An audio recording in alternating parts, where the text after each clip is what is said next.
ঘরে ছোট রানী এলো পদ্মাবতী, রানী পদ্মাবতী।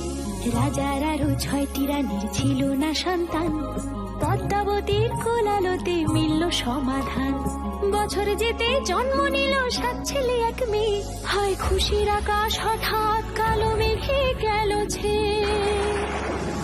হিংসেতে যায় জ্বলে পুড়ে বাকি 6টি রানী, যুক্তি করে ঘটায় ওরা 7 কুমারের হানি। সুযোগ মতো 7 ছেলেকে মাটিতে দেয় পুঁতে, বাঁচে একা পারুল, ওরা পায় না তাকে ছুতে। ধাইমা বাজায় সেই মেয়েকে বড় করে তোলে, 7 ভাইকে পায় যে পারুল 7টে চাপা ফুলে। এত কিছুর পরেও রাজার বিপদ যে কাটে না, সূর্য নগরে সুখের সূর্য আর ওঠে না।